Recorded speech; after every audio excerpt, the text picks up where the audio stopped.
ఒక విశ్వాసిగా జీవితంలో ఎదురైన వైఫల్యాలను అధిగమించి, ఒక విజయవంతమైన, ఫలభరితమైన సంవత్సరాన్ని ప్రారంభించడానికి గల సూత్రాలు ఏమిటి? ఈ విషయాలను పరిశీలిద్దాం.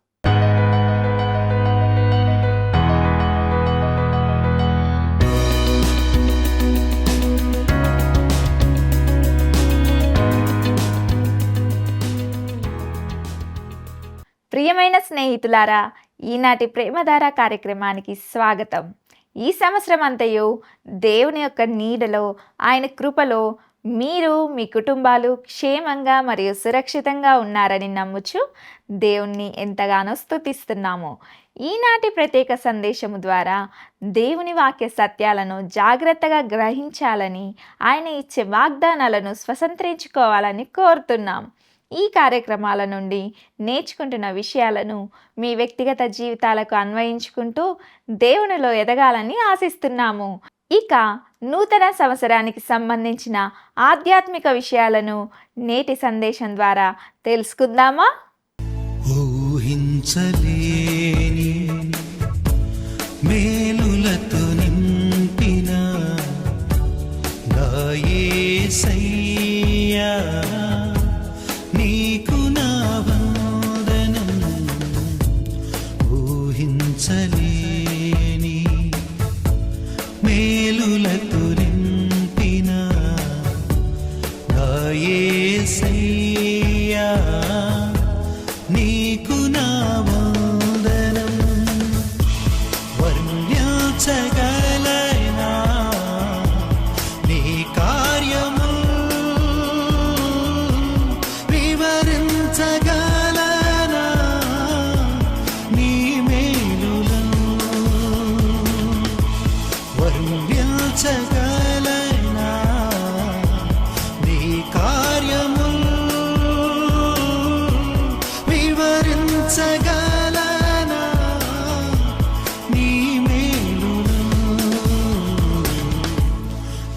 ఊహించలేని మేలులతో నింపిన నా యేసయ్యా, నీకు నా వందనం. ఊహించలేని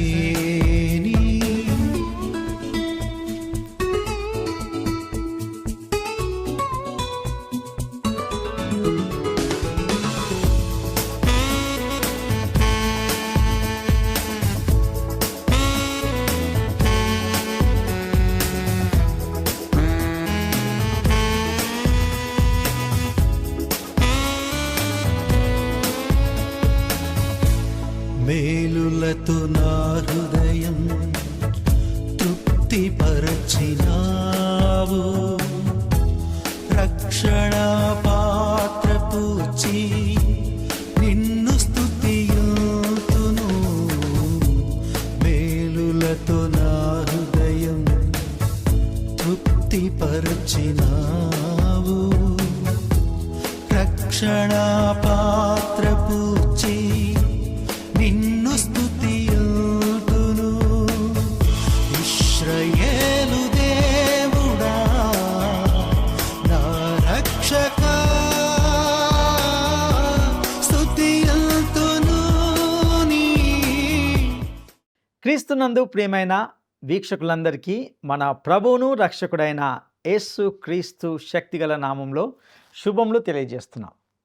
ఈ సంవత్సరం అంతయు మనలను తన సురక్షితమైన హస్తాలతో కాచి కాపాడి సంరక్షించి ఇంతవరకు సజీవమైన స్థితిలో ఉంచినటువంటి దేవాది దేవునికి ముందుగా స్తుతులు స్తోత్రాలు చెల్లిస్తున్నాం. ముఖ్యంగా గడిచిన 12 మాసాలు దేవుడు మనలో ప్రతి ఒక్కరిని, ప్రతి కుటుంబాన్ని ఎంతో నమ్మకంగా పోషించి తన అపారమైన కృపను కనపరుస్తూ ఆశ్చర్యకరమైన రీతిలో ప్రతి ఎత్తు పల్లాల్లో మన చేయి పట్టి నడిపిస్తూ ప్రతి కీడును అద్భుతమైన రీతిలో మేలులుగా మారుస్తూ తన బిడ్డలుగా జీవించడానికి అనుగ్రహించిన గొప్ప కృపకై దేవాది దేవునికి వందనాలు స్తుతులు చెల్లించవలసిన వారమై ఉంటున్నాం. మరికొన్ని గంటల్లో మనము ఈ సంవత్సరానికి వీడ్కోలు పలుకుతూ నూతన సంవత్సరంలోనికి ప్రవేశించడానికి సిద్ధంగా ఉన్నాం. దేవుని బిడ్డలుగా ఈ సంవత్సర ప్రారంభంలో మనము ఎన్నో నూతన తీర్మానాలను తీసుకొని దేవునితో కొన్ని నిబంధనలను ఒడంబడికను చేసుకొని ఉంటున్నాం. అయితే ఈ సంవత్సరాంతంలో ఉన్న మనము ఒక్కసారి ప్రభుతో చేసుకున్న ఒప్పందాన్ని గూర్చి, తీసుకున్న తీర్మానాల విషయాన్ని గూర్చి ఒకసారి సమీక్షించుకోవాలని ప్రేమతో మనవి చేస్తున్నాను. ఈ సందర్భంలో ఒక ప్రాముఖ్యమైన విషయాన్ని జ్ఞాపకం చేయాలని ఆశిస్తున్నాను. అదేమిటంటే, క్రీస్తునందున్న ప్రతి విశ్వాసి ఆధ్యాత్మికంగా పరుగు పందెంలో ఉంటున్నాడని గ్రహించాలి. వాస్తవానికి ఎప్పుడైతే ఒక వ్యక్తి యేసు క్రీస్తు ప్రభువును తన స్వంత రక్షకునిగా అంగీకరించి దేవుని బిడ్డగా మారడం ద్వారా దేవుని కుటుంబంలో చేర్చబడతాడు. అప్పటి నుండి ఆ వ్యక్తి క్రీస్తులో తన ఆధ్యాత్మిక పరుగు పందాన్ని ప్రారంభించాడని గుర్తించాలి.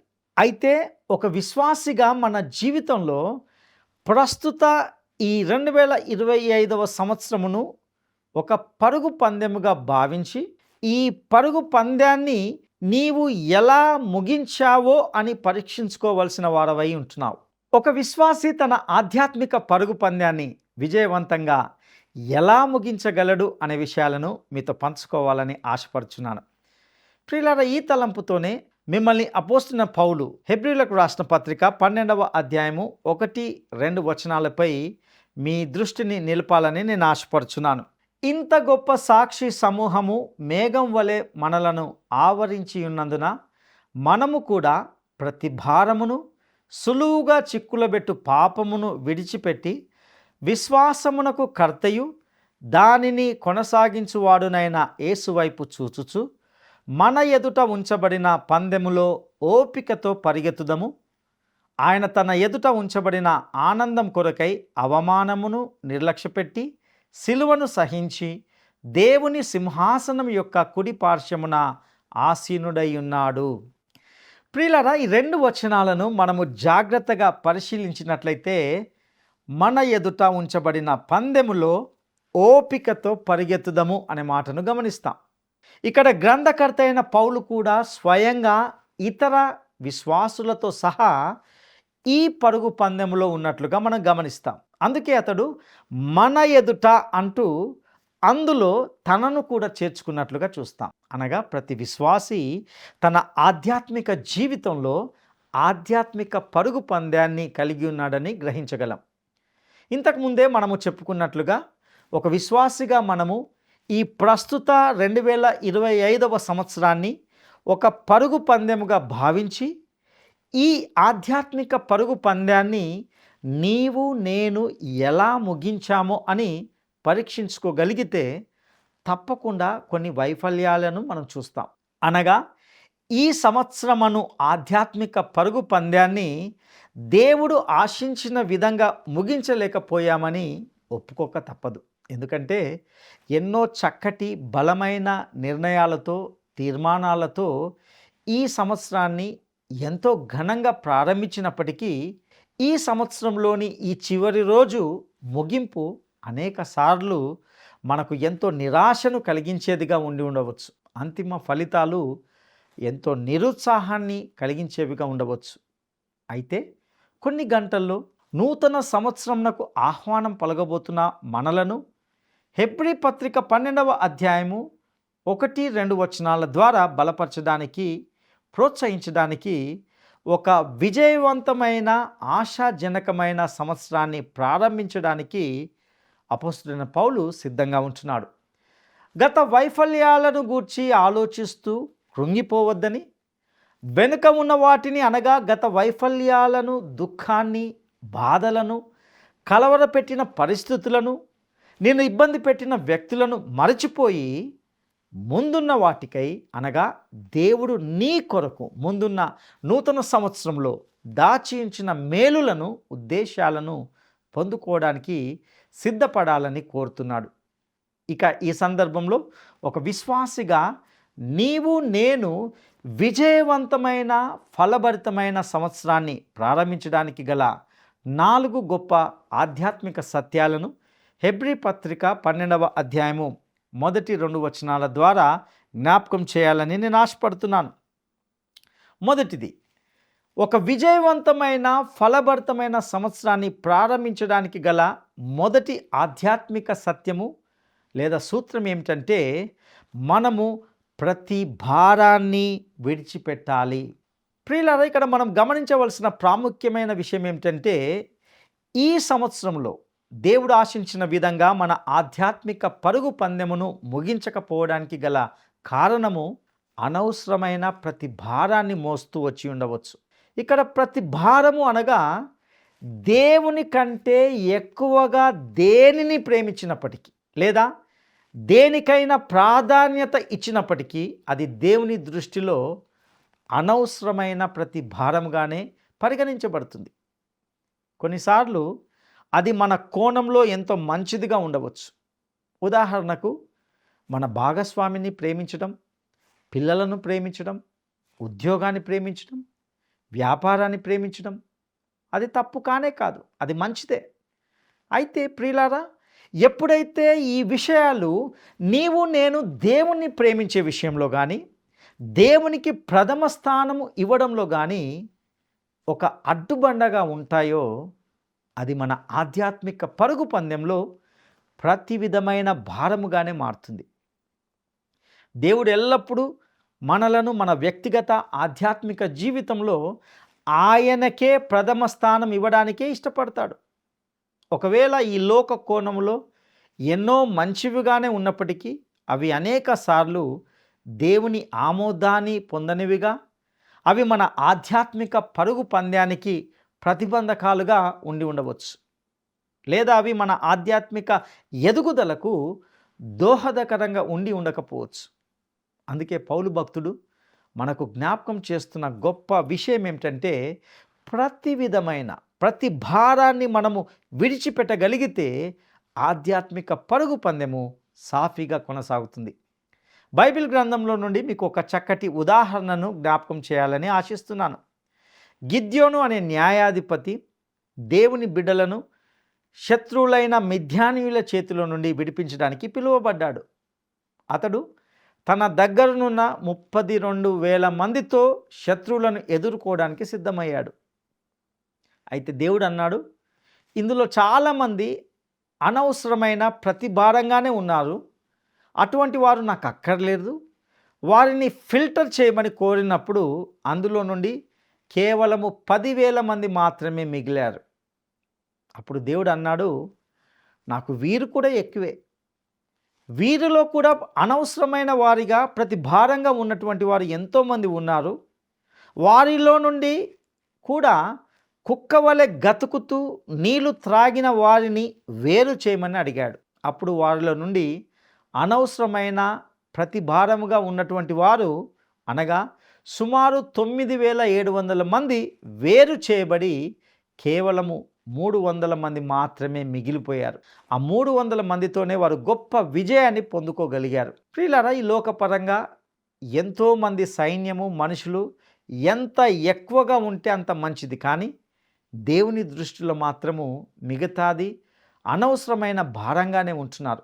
ప్రియులారా, ఈ సత్యాన్ని మన ఆధ్యాత్మిక జీవితాలకు అన్వయించుకుంటే అనేక సార్లు మనము కూడా ఇది మంచిదే కదా, ఇందులో తప్పు ఏముంది అంటూ మనము దేవుని కంటే ఎక్కువగా కొన్నిటిని ప్రేమిస్తూ అనవసరమైన భారాన్ని మోస్తూ మన ఆధ్యాత్మిక పరుగు పందెంలో పరిగెడుతుంటాం. బహుశా మనము ఈ సంవత్సరంలో అలాగే చేస్తూ వచ్చి ఉండవచ్చు. అయితే ముందున్న నూతన సంవత్సరంలో మన పరుగు పందెము సాఫీగా కొనసాగుటకు మన జీవితంలోని ప్రతి విధమైన భారాన్ని విడిచిపెడదాం.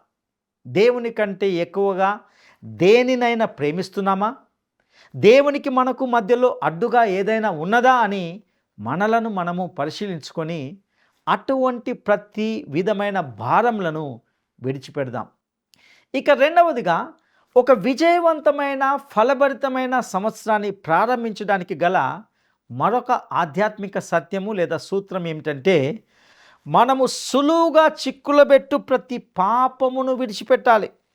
ప్రియులారా, ఇక్కడ మనము గమనించవలసిన ప్రాముఖ్యమైన విషయం ఏమిటంటే ఈ సంవత్సరంలో అనగా ఈ 12 మాసములలో దేవుడు ఆశించిన విధంగా మన ఆధ్యాత్మిక పరుగు పందెమును ముగించకపోవడానికి గల కారణము బహుశా మనలోని సులువుగా చిక్కులబెట్టు పాపములు అయ్యుండవచ్చు. అనేక మంది తమ జీవితాల్లో చిన్న పాపాలు, పెద్ద పాపాలు అంటూ లెక్కలేసుకుంటూ ఉంటారు. కానీ దేవుని దృష్టిలో చిన్నది, పెద్దది అంటూ ఏది ఉండదు. పాపము పాపమే.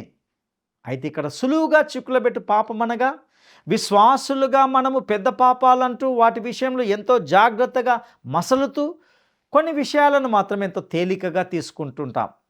అందులో ఒకటి దేవుని పట్ల అపనమ్మకం, అవిశ్వాసం. బహుశా ఇదే నిన్ను ఈ సంవత్సరం అనగా ఈ 12 నెలలు దేవుడు ఆశించిన రీతిలో నీ ఆధ్యాత్మిక పరుగు పందాన్ని సక్రమంగా ముగించకుండా, సరి అయిన విధంగా పరిగెత్తకుండా చేసి ఉండవచ్చు. బైబిల్ గ్రంథంలో అందుకు చక్కటి ఉదాహరణగా దేవుని ప్రజలైన ఇశ్రాయేలు ప్రజలే అని చెప్పవచ్చు. ఐగుప్తు బానిసత్వం నుండి విమోచించబడి వాగ్దాన దేశాన్ని చేరుకోవడానికి వారు తమ ఆధ్యాత్మిక పరుగు పందాన్ని ప్రారంభించారు. ఈ పరుగు పందెంలో అనేక సార్లు అవిశ్వాసము, అపనమ్మకము అనే సులువుగా చిక్కులబెట్టు పాపంలో పడిపోయారు. దేవుని శోధించారు. ఈ సులువుగా చిక్కులబెట్టు పాపమే వారిని దేవుడు ఆశించిన విధంగా తమ ఆధ్యాత్మిక పరుగు పందెంలో పరిగెత్తనివ్వకుండా చేసింది. దినదినము, వారం వారము, ప్రతి నెల దేవుని మేలులను పొందుకుంటున్నప్పటికీ వారు దేవుని శోధిస్తూ, దేవుని శక్తిని శంకిస్తూ ఈ సులువుగా చిక్కులబెట్టు పాపంలో పడిపోయారు. తమ ఆధ్యాత్మిక పరుగును సరి అయిన విధంగా ముగించలేకపోయారు. ప్రియులారా, బహుశా మనము కూడా అనేక సార్లు ఇలాంటి సులువుగా చిక్కులబెట్టు పాపాన్ని వెంటబెట్టుకొని దేవుడు మెచ్చని, దేవుడు ఆశించని మన పరుగు పందాన్ని కొనసాగిస్తూ ఉండవచ్చు.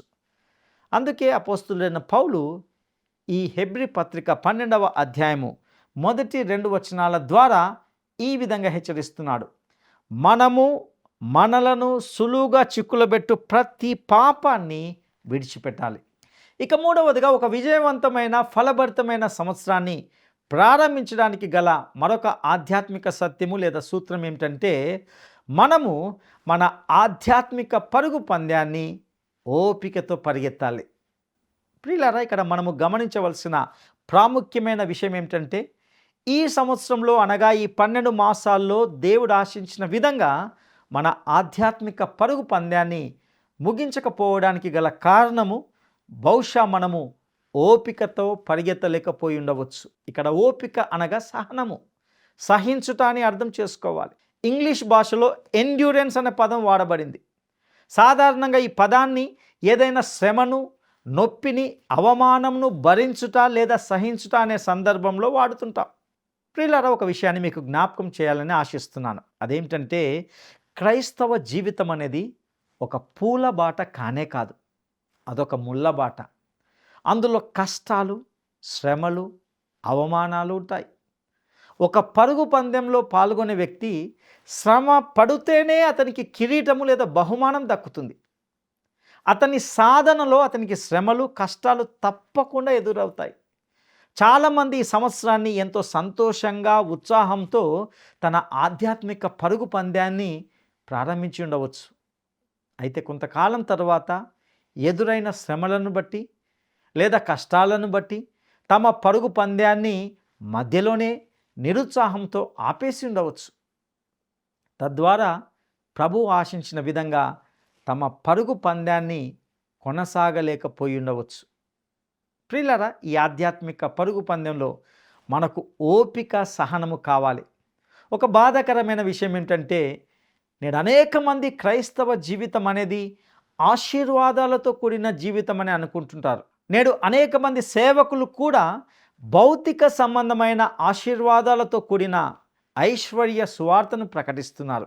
ఇది ఎంత మాత్రము వాక్యానుసారమైనది కానే కాదు. ఈ ఆధ్యాత్మిక పరుగు పందెంలో కష్టాలు, శ్రమలు, అవమానాలు ఉంటాయి. అయితే అవే మనలను ఆధ్యాత్మిక పరిపక్వతలోకి నడిపిస్తాయి. మనం ఎల్లప్పుడూ ఒకటి గుర్తుంచుకోవాలి. ఒక విజయవంతమైన పరుగు పందాన్ని కలిగి ఉండడానికి మనము ఈ లోకంలో శ్రమలను, కష్టాలను, అవమానాలను క్రీస్తు కొరకు భరించాలి, సహించాలి. అందుకే మనము ఈ పరుగు పందాన్ని ఓపికతో పరిగెత్తాలి. నా ప్రియ సహోదరుడ సహోదరి, ఒకవేళ నీవు ఈ సంవత్సరంలో ఏదైనా శ్రమను, ఇబ్బందిని ఎదుర్కోవడాన్ని బట్టి నీ ఆధ్యాత్మిక పరుగు పందెంను మధ్యలోనే ఆపివేశావా? రాబోయే నూతన సంవత్సరంలో మరలా ప్రారంభించడానికి సిద్ధపడదామా? ఇక 4వదిగా, ఒక విజయవంతమైన ఫలభరితమైన సంవత్సరాన్ని ప్రారంభించడానికి గల మరొక ఆధ్యాత్మిక సత్యము లేదా సూత్రం ఏమిటంటే, మనము మన ఆధ్యాత్మిక పరుగు పందాన్ని యేసు వైపు మాత్రమే చూస్తూ పరిగెత్తాలి. ప్రియులారా, ఇక్కడ మనము గమనించవలసిన ప్రాముఖ్యమైన విషయం ఏమిటంటే, ఈ సంవత్సరంలో అనగా ఈ 12 మాసాల్లో ఇంకా స్పష్టంగా చెప్పాలంటే ఈ 365 రోజులు దేవుడు ఆశించిన విధంగా మన ఆధ్యాత్మిక పరుగు పందాన్ని సరైన విధంగా ముగించకపోవడానికి గల కారణము బహుశా మనము విశ్వాసమునకు కర్తయు దానిని కొనసాగించువాడునైన యేసు వైపు చూడకుండా పరిగెత్తలేకపోయి ఉండవచ్చు. చాలాసార్లు మనం ఈ లోకంలోని అనేకమైన పద్ధతులను, ఆచారాలను, ఆధారాలను, వనరులను ఆశ్రయిస్తూ వాటి వైపే చూస్తూ మీ పరుగు పందాన్ని కొనసాగించడానికి ప్రయత్నించి ఉండవచ్చు. ప్రియులారా, విశ్వాసులుగా మనము ఈ లోకంలో ఉన్నప్పటికీ పరిస్థితిని బట్టి యేసు వైపు చూడడానికి బదులుగా, యేసు పైన ఆధారపడడానికి బదులుగా, యేసునే ఆశ్రయించడానికి బదులుగా అనేక సార్లు ఈ లోకం మనుషులను, రాజులను, అధికారులను, బంధువులను, స్నేహితులను ఆశ్రయిస్తూ ఉంటాం. కీర్తనల గ్రంథము 118, 8, 9 వచనాలు ఎంతో స్పష్టంగా తెలియజేస్తున్న సత్యం ఏమిటంటే, మనుషులను నమ్ముకుంట కంటే యెహోవాను ఆశ్రయించుట మేలు, రాజులను నమ్ముకుంట కంటే యెహోవాను ఆశ్రయించుట మేలు.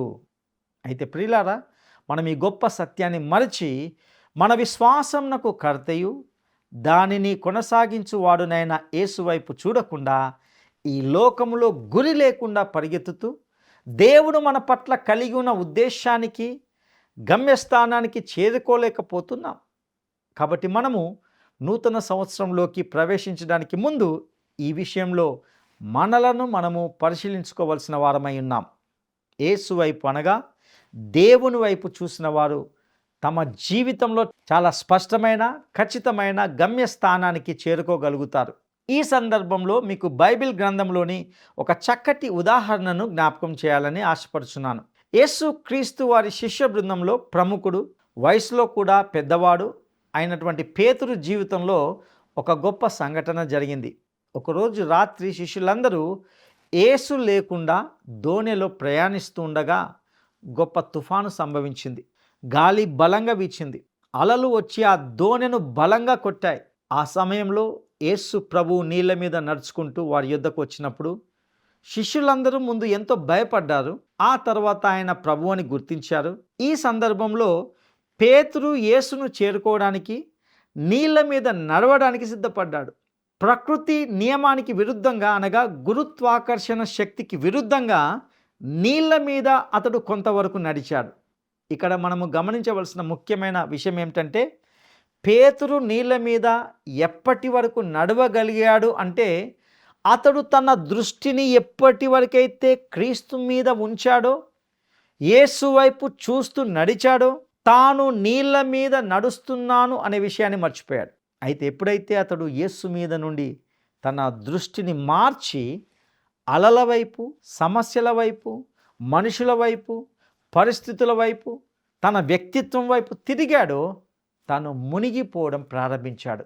ప్రియులారా, ఈ సంఘటన మనకు నేర్పిస్తున్న గొప్ప సత్యం ఏమిటంటే, మన విశ్వాసానికి కర్త అయిన, మనలను ముందుకు నడిపిస్తున్న యేసు వైపు మాత్రమే చూడాలని, యేసు వైపు చూసినప్పుడు మాత్రమే మన జీవితాలు, మన ఆధ్యాత్మిక పరుగు పందెము సాఫీగా కొనసాగుతుంది. తద్వారా దేవుడు మన ఎడల కలిగి ఉన్న ఉద్దేశం ప్రకారము, ఆయన మన నుండి ఆశించిన ప్రకారము ఈ ఆధ్యాత్మిక పరుగు పందెంలో విజయవంతంగా పరిగెత్తగలుగుతాం.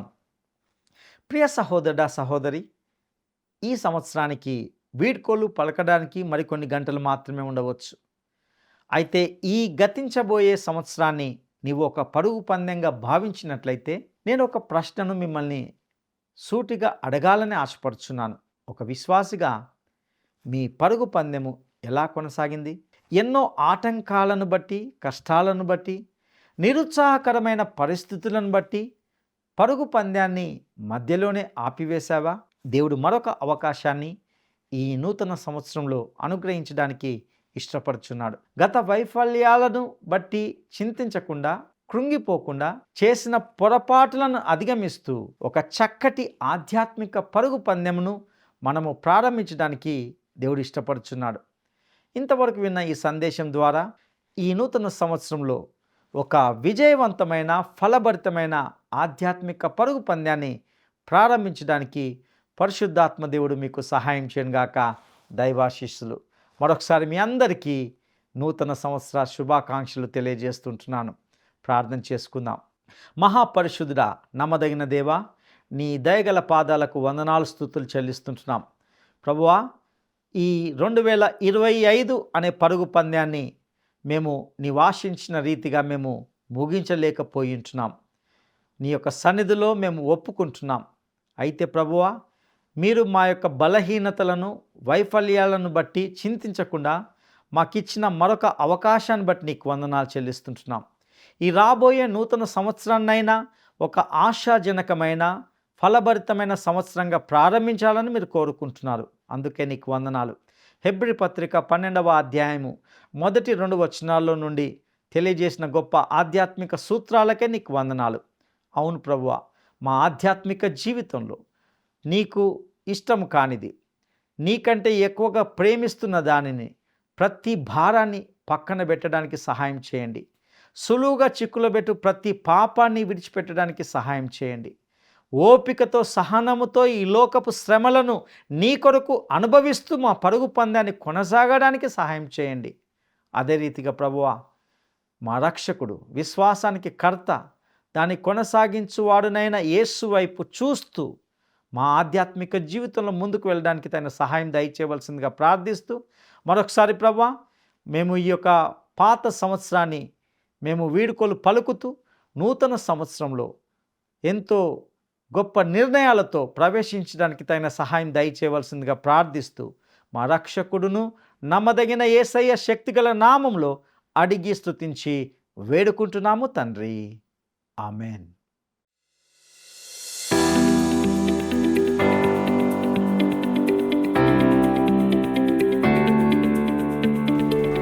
సులువుగా చిక్కులబెట్టు పాపములలో ఒకటి ఏమిటి? సులువుగా చిక్కులబెట్టు పాపములలో ఒకటి ఏమిటి? 1. అనాలోచిత కార్యము. 2. దేవుని పట్ల అపనమ్మకము. 3. ఆలస్యంగా స్పందించడము. ఈరోజు సందేశము మీకు వ్యక్తిగతంగా, ఆధ్యాత్మికంగా ఎంతో ఆశీర్వాదకరంగా ఉందని మరియు అందులోని సత్యాలు మీ హృదయాలను తాకాయని నమ్ముతున్నాము. ఈ కార్యక్రమానికి సంబంధించి లేక మీ వ్యక్తిగత సమస్యలకు సంబంధించి ఏవైనా ప్రశ్నలు కానీ లేదా సందేహాలు కానీ ఉంటే క్రింద ఇవ్వబడిన ఫోన్ నెంబర్కు కాల్ చేయండి. మీ అభిప్రాయాన్ని మేము విలువైనదిగా భావిస్తున్నాము. మీ ఫోన్ కాల్ కోసం ఎల్లవేళలా మేము వేచి ఉంటాము. ఈ కార్యక్రమాలను ఇతరులకు పరిచయం చేయండి. సత్యవంతుడైన దేవుడు ఈ నూతన సంవత్సరం అంతయు మీకు తోడయుండి నడిపించును గాక.